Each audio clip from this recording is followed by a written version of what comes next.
Good morning, everyone. Today we are given one trigger that we need to discuss on. Okay, so the trigger is: imagine you and your group members are biologists, ecologists, and wildlife experts. All of you are taking part in expedition team tasked with exploring the depths of Malaysia's tropical rainforest. Your team ventures into biodiverse ecosystem, encountering a puzzling phenomenon of slow loris species exhibiting unique behaviors and physical characteristics that seem perfectly tailored to their surroundings. Your team must delve into the mystery of how these animals have adapted to the distinct challenges posed by the Malaysian tropical rainforest, in particular focus on the remarkable adaptations that enhance their survival.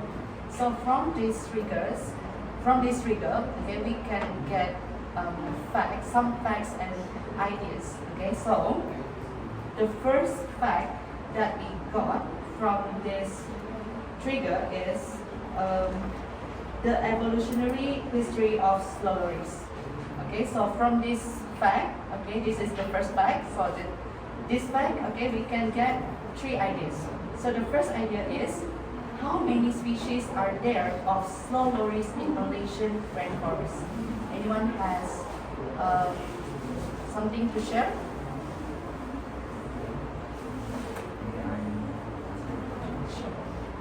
In Malaysia, there are primarily two recognized species of slow loris. First, we have Sunda slow loris with the name of Lepidopsis tucum, which range from Peninsular Malaysia, southern Thailand, and part of Sumatra. Sunda slow loris habitat is in lowland and mountain rainforest, which also include secondary forest and even some plantation. For the Sunda slow loris, they actually have a large and forward-facing eyes adapt with natural vision. They also have short and thick fur. It also have venomous bite. Other than that, it exhibit arboreal lifestyle, which they live in place in like trees, so they can live and feed. Other than that, there's the second one is Bornean slow loris. It ranges from Malaysian Borneo, which in Sabah and Sarawak, Brunei, and northern Kalimantan, which in Indonesia. Its habitat is found in primary and secondary forests at various elevation. The key features for this Bornean slow loris, it has slightly smaller body size than the Sunda slow loris itself. It has differing facial marking, particularly around the eyes and mouth. Other than that, as I said just now, there are primarily two, right? But there's another one that is Bengal slow loris, which found in northern southeast, which recorded in parts of Malaysia, and it favors in rainforests of mid-dense canopies. There's also, however, this Bengal slow loris as itself is present, is rare, and possibly overlapping with the range of Sunda slow loris as well. That's it. Thank you. Anyone have idea to add on? Yeah, I have add on, but I'm not do the really detailed research on each of the species I found. So there are another species that I found is Philippine slow loris. It's Nisibus menagenesis. This species is found in East Malaysia, specifically in Borneo, which is Sabah and Sarawak. And then, like women said earlier, said about Borneo slow loris, right? Actually, the Borneo slow loris is, they have been done like detailed research. It turns out that there are 4 species. So the 4 species they found out is the Nisibus menagenesis, Nisibus bancanus, Nisibus borneos, and Nisibus cayenne. The split was based on the distinct facial marking and the genetic difference. So that's why they have found out there are 4 more species in the year. Anyone has anything more to add? Can I add on? Sure. Most common slow loris in Malaysia is slow loris with Pbl as a genus. One genus that comprises a group and currently in 14 Asian countries. Example of some of loris found in Malaysia is Pbl Kayan, Pbl Coca, and Pbl Managenis. Pbl Managenis is most commonly found in Borneo, as Lokman said before, and Pbl Kongkang is most found in Peninsular Malaysia. That's all. Thank you. Anyone has anything else? Okay. So we proceed to the. Oh, okay. Okay, sorry. I would like to ask about one of the examples that Bob has said, which is Pbl Kayan. This is also known as Kayan River slow loris, which inhabits the northern Borneo region, and each of these Kayan River slow loris species has evolved to adapt to slightly different ecological needs within the local ecosystem. Thank you. Anyone else? No? Okay, then we proceed to the second ideas. Okay, so the second idea is, what are the differences between species of slow loris? Yeah. Yeah, sure. So one of the differences among the three species is that Pbl Kokang have darker color stripe running down their back to the top of the head. And while for Pbl Melangensis, they somehow have lack distinct facial markings. This is because it helps them to distinguish the species from other Borneo species. And lastly, for Pbl Kayan, they have light band on their fur in front of their ears and is intermediate in width. The next differences is for Pbl Kokang, they have really large eyes with dark coloring around their eye, while for Pbl Kayan, they also have dark ring around its eyes, but it is either rounded or pointed shape. Thank you. Anyone else want to add? No? Okay, then. Sorry for it. I don't have enough information, but I want to share you guys the picture of the species, because when you describe it, we have a hard time to imagine. So this is the species or the age. So you can see very detailed.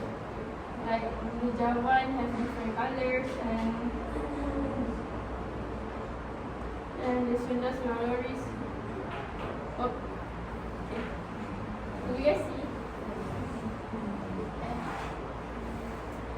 That's all. Okay, thank you. Anyone want to add more? No, then can we proceed to the next one? Yes. Okay, so the third one is, what are the advantages of the variants of slow loris? One of the advantages of variants of slow loris is it has a venom. When it bites the prey, it can release a venom that can cause necrosis in the predators. And overgrowth, which is the necrosis is the death of the body tissue, and it happens when the cell in part of the body doesn't get enough blood and oxygen. When the slow loris bite its prey or predator, the skin of the victim will be swelling, blackening, and the open wound, and there will be an open wound because the tissue around the bite dies and breaks down. Other than that, the advantages are also by camouflaging and to prevent the predator. It helps the slow loris to blend in into their specific environment. Since the slow loris moves slow, then it can stay at a place for a long period of time. Therefore, the predator cannot detect it and somehow might confuse it as the prey or the branches. The advantage of the variance of slow loris allows different slow loris to adapt better in their environment, more specifically their microhabitats. This helps to increase their survival against threats. Every slow loris from different habitat possess different capabilities. For example, slow loris that lives at higher altitude has better tolerance to cooler temperature and thicker fur for insulation, while the one in lowland forest may have enhanced climbing agility to navigate denser vegetation. Other than that, variance in the variance of slow loris will allow for greater adaptability and survival. For example, different species of slow loris have different diets. Some species feed more on tree gum, while others may prefer insects, nectar, or fruit. This means they are not competing for over the exact same food. Other than that, I also believe that the variance of slurs actually minimize the competition for food and habitat within overlapping ranges. Just like what Elvira had mentioned earlier, different species are feeds based on different resources. Some of them may prefer insects more than all those fruits and eat. Next is genetic diversity. Species variance increases the genetic diversity, which is vital for the disease resistance, long-term survival in changing environments, and maintaining healthy populations. Other than benefits the slow loris themselves, it actually benefits for all those scientists as well, which is for conservation value. Meaning, understanding species variance helps scientists and conservationists target conservation actions more effectively, especially because some species are critically endangered and others may be more resilient or widespread. So the advantage is enable species specific conservation strategies and legal protection so that the next generation can see more of slow loris species. Thank you for the amazing ideas. So anyone want to add more on this? If no, then we proceed to the second fact. Okay, shall we? Yes. So in the previous fact, actually we are discussing more on the history or what we call as introduction to slow loris. Okay, now we are proceed to the next fact where we are discussing more on the adaptation. Okay, so the second fact is coloration adaptation of slow loris. So from this fact we can get two ideas.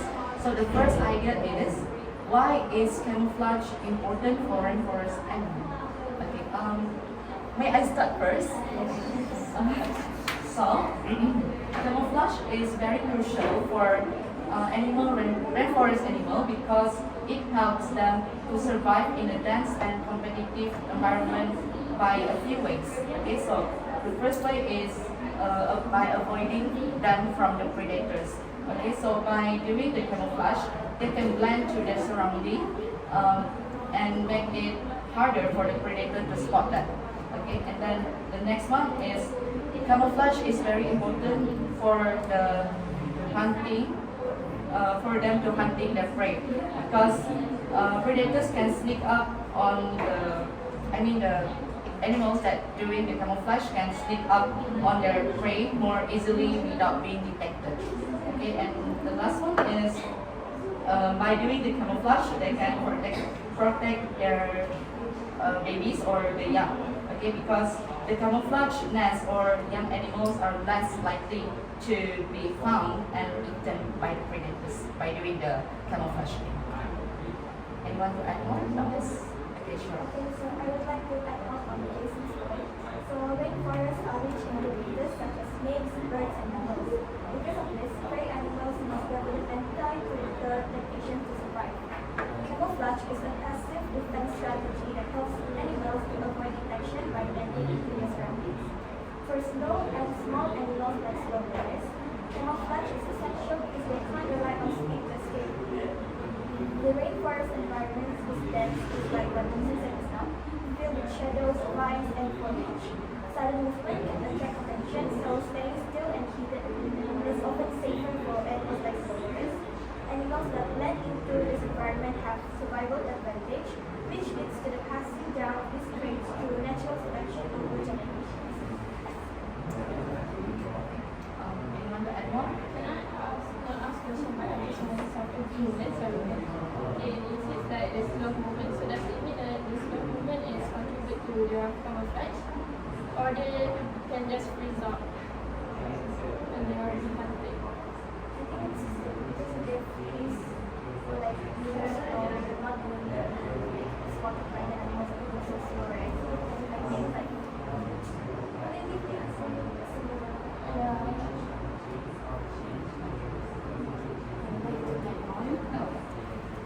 Camouflage is important for environment adaptation.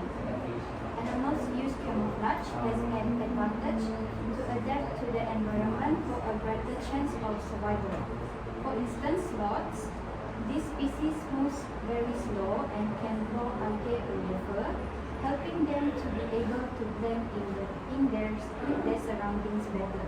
Moreover, their slow and steady movements also help them to be invisible and less noticeable by others. Thank you. Anyone has anything else to add? Sure. Other than that, dorsal coloration is for concealment. There are 4 types of concealment: saccharomachy, disruptive coloration, mimicry, and contrastivity. The color of the fur, it's also each species have a unique characteristic that will identify the specific species. So the different species may have the different pattern. Other than that, not only for camouflage, the pattern also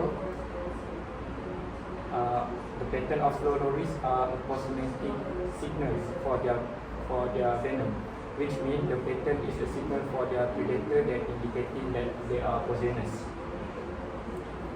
That's all. Thank you. Anyone want to add more or ask any question before we proceed to the second idea?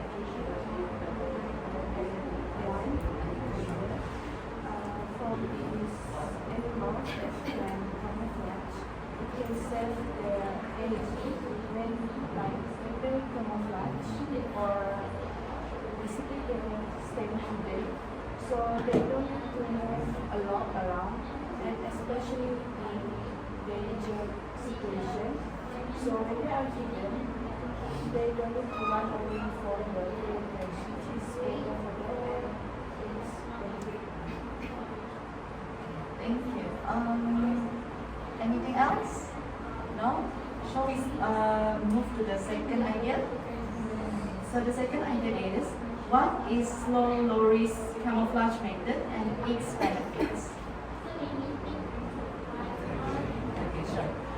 Okay, for the slow loris camouflage method and its benefits, first we got fur color ingredient. So the slow loris has fur in shades of brown, grey, reddish. It's like bugs that live or shaded on the rainforest. So basically, slow loris can blend with surrounding and become invisible. So second is the stillness and slow movement. They move very slowly and quietly, which makes them hard to notice, especially at night. So this method can also be used to hunt its prey because some insects may not notice that slow loris are near them. That's all. Okay, sure. Like what he said before, the first method is by using the fur color to match their surrounding. Slow loris will blend with the tree branches during the day. For example, they have different color shades of brown, grey, and white to mimic the bark and leaf. The second method is by remaining still for a very long period of time to avoid predator, because predator may not notice a loris frozen in their place, because their motionless behavior without add to the exam. Thank you. Anything else to add or ask any question? I would like to add one more method, and it is arboreal behavior, which is they stay in high trees and often close to thick branches or vines where their coloring blends in quickly. They will freeze or be motionless when they are predated. They will mimic the notes or clumps of most of trees. The benefit of this method is that they can hide from the predator or they can make a surprise for the predator. Anything else to add? No? Okay. Then we are going to move to the third fact, okay, which is specialized physical features of slow loris. Okay, so from this fact we can get two ideas. So the first idea is, what is the purpose of venom possessed by slow loris? You want to share the idea? The purpose of the venom is for defense against the predators. Okay, so I want to talk about how the venom is produced. So basically, it's produced by a vein in their elbow and also at their anus, which they use, as I said, defense against the predator. They will spread this oil through their fur, and they also will leak, meaning it will mix with their saliva. So the purpose of the venomous one is primarily for defense, and also it can cause the predator to be very painful and cause swelling and infection, and potentially deterring them from attacking again. The other one is for intra-specific competition, which is its meaning for the venom plays role in territorial dispute or competition between the individual slow lorises. Other than that, the venom is also used to protect their babies. So mothers may cut their young babies with venomous saliva by licking them and spreading the venom on their food, so that if the predator tries to eat the baby, it may get venom. The venom also contains agents that may cause paralysis or death in small animals like snakes. While in children, the venom can cause anaphylactic shock and allergic reaction to the sensitive. Thank you. Anything else to add? Where does the venom located at? And I said it lay in their elbow, and also at the anus, big gland at the anus.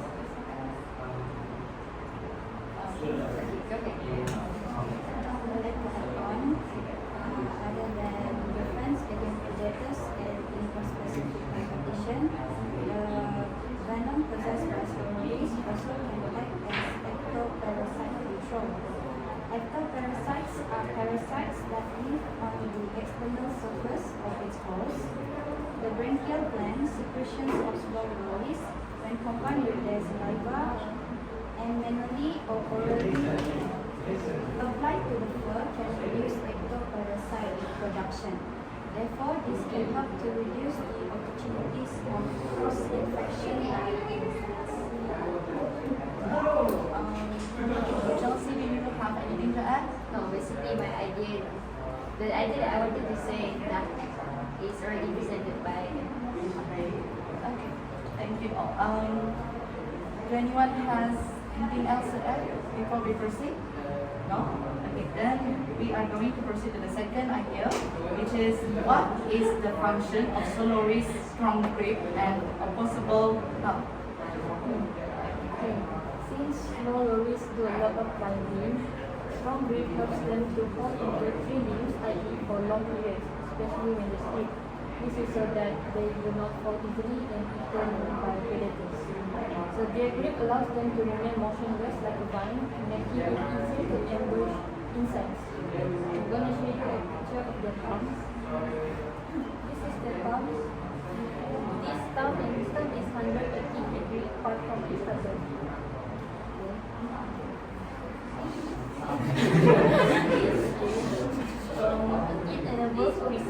control movement as they navigate canopy, helping them to move quietly. I have anything and something to add. Okay, so for this idea, okay, so the grip it helps the slurries to survive in the rainforest. Okay, by the first one, as what has said just now, is it helps the slurries for climbing and stability. Where slurries, as what we know, okay, Solaris is the arboreal species where it live in a tree, okay, by climbing. So their strong grip and opposable thumbs help them to hold tightly onto the branches and move carefully through the trees without falling. Okay, and the next one is the grip and the strong grip help them to for stealth and stillness. Okay, so they often move slowly and freeze to avoid predators. So the strong grip allows them to stay completely still for a long period while clinging securely to branches. That's all. Anything else to add or ask? Okay, the Jason point is now. So they're like still and freezing, right? Okay, so instead of that, they can also keep silently, minimizing sound on the side. So it can help the slurries to avoid predators and they can sneak up on prey. Other than that, the opposable thumb and strong fingers, just like how Muluna showed to us just now, can allow the slurries to manipulate small objects, hold food securely, and peel bark or extract gums from trees. Their diet includes insects, tree gum, fruits, and small animals, which require grip strength and precision to their defense. Okay, thank you. Anything else to add? No, then we proceed to the fourth fact. Okay, so the fourth fact is behavior adaptation of slurries. So from this fact, we can get three ideas. So the first idea is why is being nocturnal an advantage in the rainforest? Okay. Why being nocturnal is an advantage in the rainforest? First, we have avoiding predators. Many rainforest predators like big birds or snakes are intimidating. So being active at night helps nocturnal animals stay out of the sight and reduce the risk of being hunted. Second is escaping the heat. Even though rainforests are humid all the time, daytime can still get hot. So being active at night helps animals stay cooler and save energy. For the third point is less competition for food. Many animals feed during the day. So by being nocturnal, soloists and other night creatures can search for food with less competition. So basically they have more food.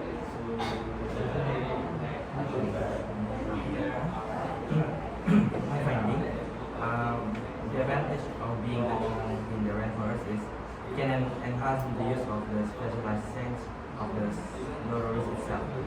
For example, the animals develop a sensory adaptation like large eye for better location, sensitive area, that allowing them to spot prey and predators in a low light condition, which is night. Other than that is keen olfaction, the sense of smell, which further adds the locating of food sources. Like I said, slurries have a large and forward-facing eyes, and a reflective eye layer, which called tapetum lucidum, to maximize the low light vision. I would like to add on. The other advantage of being nocturnal in the rainforest is being active at night actually provide a better conditions for hunting or feeding because some prey is easier to catch at night. For example, insects are more active to moonlight, and some prey are less alert or slower in the dark. For example, nocturnal snakes like the Irish viper take advantage of this to ambush sleeping animals. Thank you. Anything else to add or to ask? No?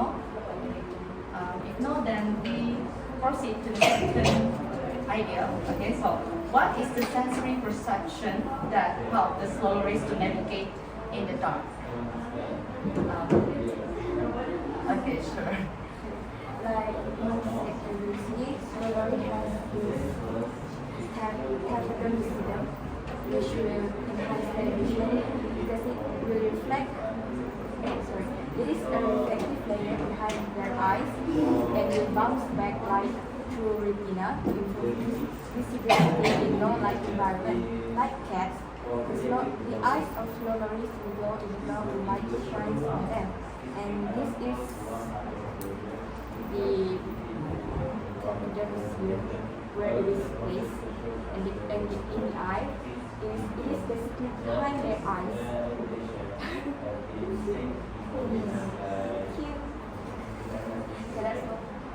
Such a nice information. Anything else to add? But generally, as you know, the physical feature of slow loris is that it has the forward-facing eyes and has high number of cells. So if there are high number of cells, it will become more sensitive to low light, and it allows it to see well at night. So this is one of the ways to help it to point what the obstacle and the academics during night time. Anyone want to share opinion or research on this? So I would like to respond about another sensory perception that comes from stories So one of it is enhanced hearing. So when at night, it's difficult for the stories to see when it's too dark because they have specialized vision. They still need the enhanced hearing so they can detect the sound, the tone sound of their voice. So they can detect them fast. And other than that, they can detect the predators also. Thank you.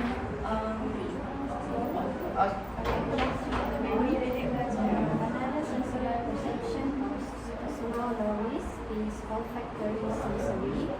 Slow loris has a highly developed olfaction. Their nose is covered by a moist skin known as the rhinarium, which also can be known as red nose. This allows them to smell various scents with the utmost sensitivity. Moreover, they use scent marking behavior to communicate among themselves. As a result, this olfactory communication aids in social interactions and territorial navigation. Furthermore, studies have also indicated that features of nasal cavity may impact the sense of smell in slow-loris, highlighting the importance of olfaction in their sensory system. Thank you. Anyone? Anyone want to add? No? Okay. Then we are going to proceed to the third idea. Okay. So the third idea is, when is slow loris productive hour? Okay, sure. So as we know, slow loris is a nocturnal animal. So they mainly active at night. Slow loris tends to be most active during dusk and dawn, which is peak usually occurring a couple of hours after sunset and continuing throughout the night until early morning.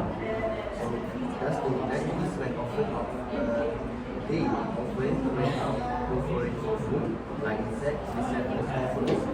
So to night and dawn, during these hours, the slow loris may be feeding, grooming, or moving activities. Thank you. Anyone else? If no, then we are going to proceed to the fifth fact. Okay. So the fifth fact is battery stabilization of slow loris. Okay. So from this fact, we can get two ideas. Okay. So the first idea is, what is the main or primary dietary of slow loris? Okay, sure. Okay, so slow loris are primarily based on tree gum, also called as sac or receipt. This is due to their specialized tooth form, which is a set of forward-facing lower teeth. After this, I'm going to show you the picture that help them grab bottom to get the gum underneath. Tree gum is rich in carbohydrates and provides a long-lasting, slow-release energy source, and it is perfect for the low metabolic than that, slow lorries also depends on insects and small animals for their food. For instance, grasshoppers, ants, pigeons, and small lizards. All these small animals actually provide essential protein and fats, especially important for pregnant or nursing women. To add on, slow lorries are also fed on fruits and nectar, seasonal fruits such as bananas and figs. Other than that, it also flower nectar, which they lap up with in the slow lorries tongue, and this is actually benefits for the flower themselves, which is good for their pollination. So, to sum up, slow lorries is actually an omnivore. So, here is the picture of the tooth comb of the slow lorries. So as you can see, this is a tooth comb that help them to digest the tree gum. Right there. Can you guys see it? Yeah. So that's all for me. Chelsea, anyone else? Can I ask a question? So does that mean like the insect is the supplement food, not the meat? Sorry. Does that mean the insect is not the main food, instead it's something else? Honestly, I think both tree gums and insects is essential because even though you have enough carbohydrates but you have no proteins, your growth is not perfect. Because as we all know, protein is good for your muscle, for your bone. So yeah, both insects and tree stems is important. Anyone want to ask more on this? No? If not, then we move on to the second idea. Okay. So the second idea is how does slow metabolism affect its intake, the food intake? Want to share something?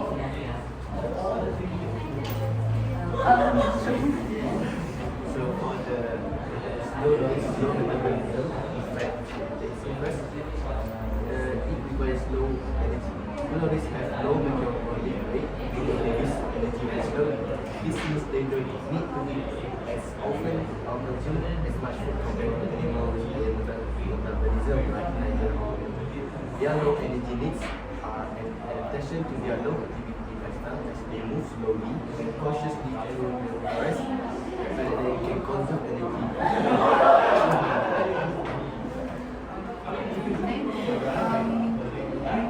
Anyone else want to add? Can I add? So I read some research paper that says that the low metabolism in calories is partly related to the need to detoxify the secondary compound in high energy plant diet, which means they eat toxic plants and also insects. So having the low metabolism, it will help them to detoxify If no one wants to add more on this, so shall we move on to the sixth fact? Okay, so the sixth fact is reproductive strategies of slow lorries. Okay, so from this fact we can get two ideas. So the first idea is how does slow lorries communicate with other mates for reproductive purposes? So shall I start? I start. Okay, so slow lorries communicate with potential mates using a mix of scents, vocal sounds, and body languages, especially during mating seasons. Okay, so the first one is scent marking. They use their glands on their elbow or genitals to leave scent trail on branches or leaves. These chemical signals are tell others, their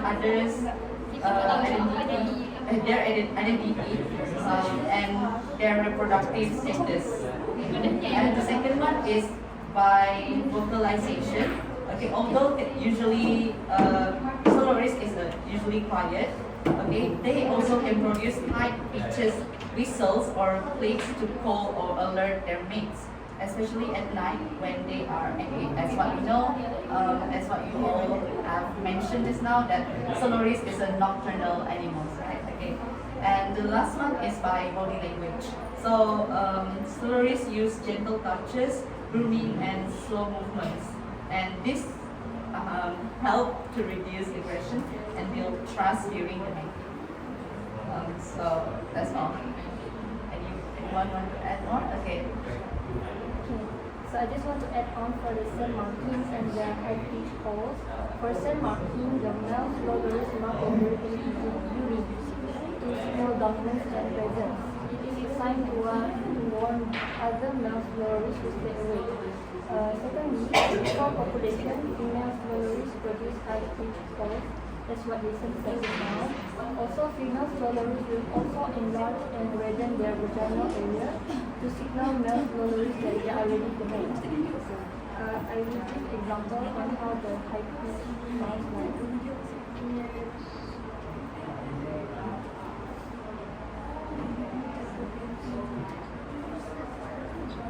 Thank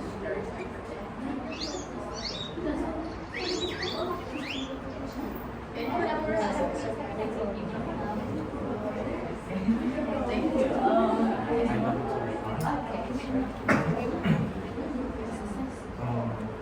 How does Soloris communicate with others or members? From my finding, they use aggressive display. If this happens if the multiple males compete for a female, they may engage in territorial disputes using venomous bites as a determination, like the general said before this. Female can also be selective by rejecting unwanted mates to defend this defensive position. Other than that, there is also reproductive timing and seasonality. In Malaysia, evergreen rainforest, mating can occur year-round. But there's often a peak in birth during dry season when food is more abundant. Soloris have a slow reproductive rate. Slow reproductive rate, like the gestation, the pregnancy period lasts for 5 to 6 months. This reproductive typically happen on one offspring per bird. They also have long maternal care period, up to 9 months for their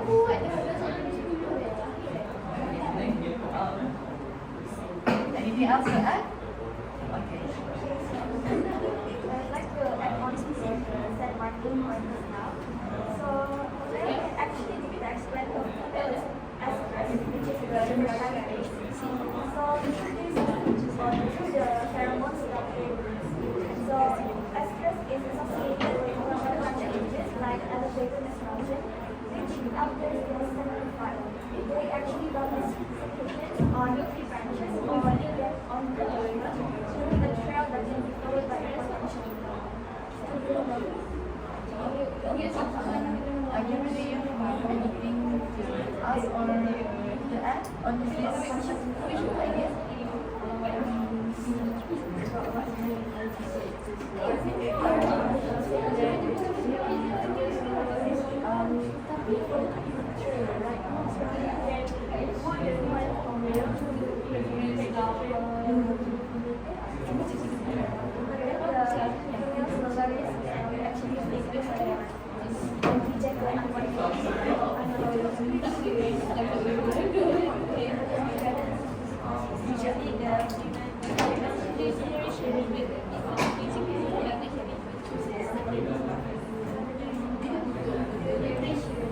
Thank you for the interesting information.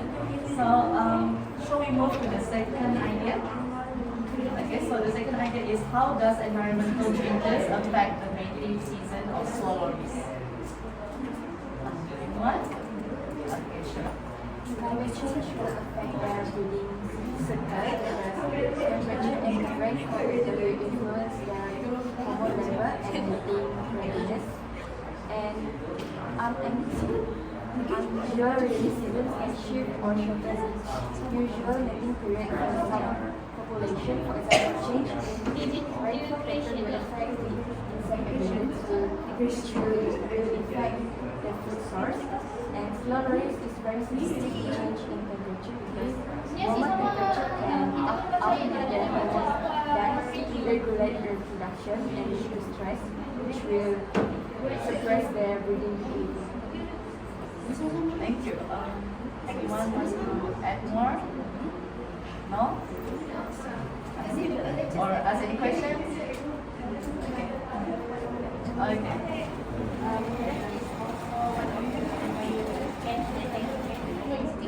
Because calories are primary reduction of nutritional. When moonlight is lunar phobia, meaning they are more active during dark days. This lunar phobia can influence their including their mating behavior as brighter moonlight can reduce the activity levels and increase predation risk. So if your moonlight is not as bright as then mating and So shall we move to the seventh fact? Okay, so the seventh fact is, this is the last fact, okay, so the last fact, climate regulation of slow loris. So from this fact, we can get two ideas. So the first idea is, how does slow loris adapt with the humidity in the rainforest? So one of the ways how slow loris adapt to humidity is by their behavior. It's because they have specialized glands that assumes for the ritual of self-marking, just like how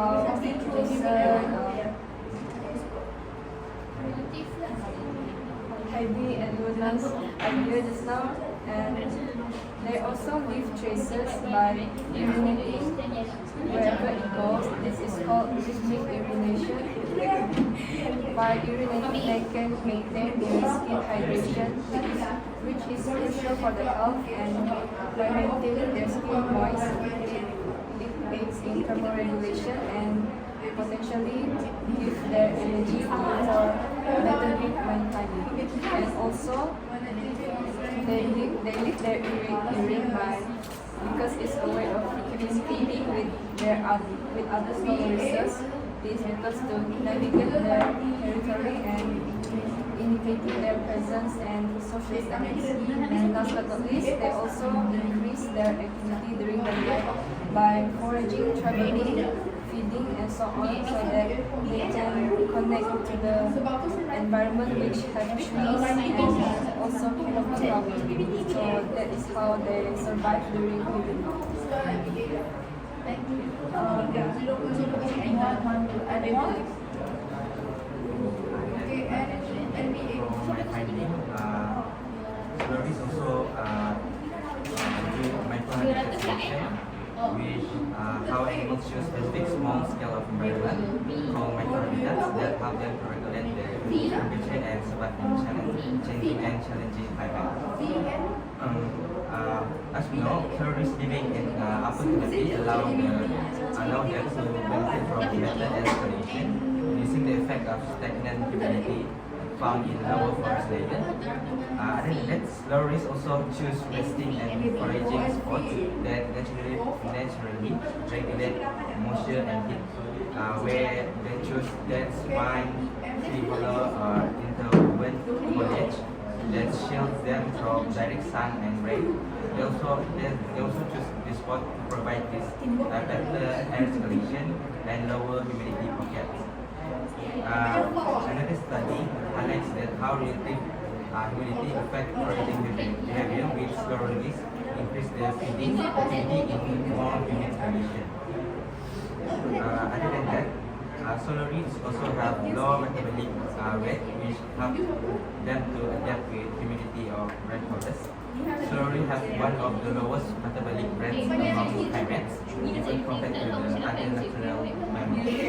This means they generate less body heat. This advantage them as the rainforest already hot and humid, like Zoom said before this. Excessive body heat can lead to overheating. That's why especially when evaporative cooling is limited in air. For fun facts, Flores has minimal sweat gland for water conservation. Unlike many primates, Flores have limited sweat gland which help them conserve water in humid condition. Like I said just now, in hot environment, instead of their sweating, they rely on leaving their fur to cool down and regulate moisture level. Anyone want to add? So we proceed to the last idea, okay, for the seventh fact. Okay, so the second idea is why is temperature regulation is essential for survival? Anyone want to share? Oh, it's your finding.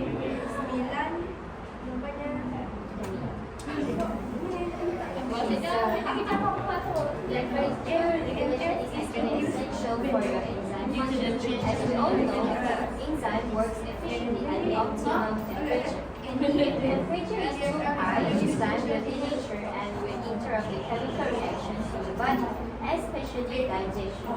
So when these chemical reactions are interrupted, their metabolism will also be disrupted. Hence, foods cannot be processed into energy efficiently.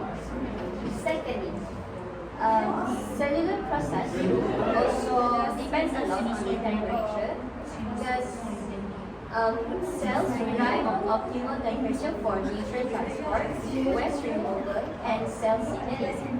Same as humans, animals also require nutrients for their growth and energy for their daily routines. Toxins in the body must be excreted in order to remain healthy, as well as signaling. Cell signaling is crucial for the body to react to the surrounding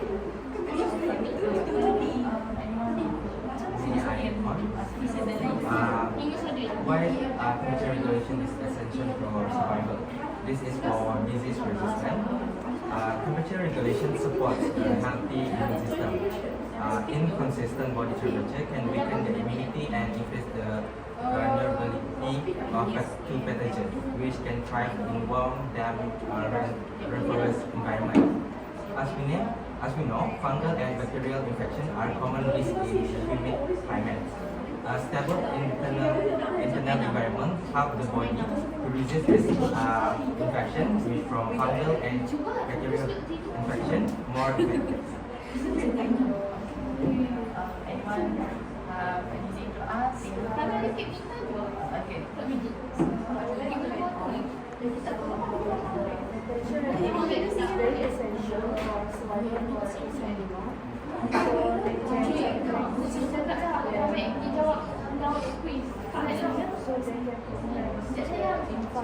infants or the baby animals. Since they are very sensitive to temperature, they are resistant to them and they are not ready to adapt to any extreme temperature. So this regulation of temperature ensures overall health and survival.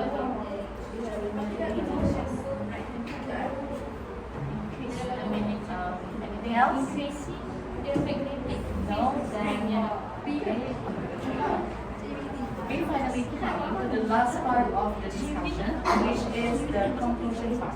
So from our discussion today, does anyone want to share what should we conclude for our discussion? Sure. Alright, so to conclude our discussion today, we learned that there are many species of slow lorises can be found around the world. Each species evolved differently to adapt with their surroundings in order to enhance their range of survival. Although they may share some similarities, such as venom as their defense system, camouflage methods, and their nocturnal behavior, there must be some differences in their dietary to reduce the competition among themselves. This is due to the different habitats and food resources. Hence, all these variants not only benefits the lorises themselves, but also for us humans to gain more knowledge about lorries and do some initiatives for conservation for the next generation to study about lorries.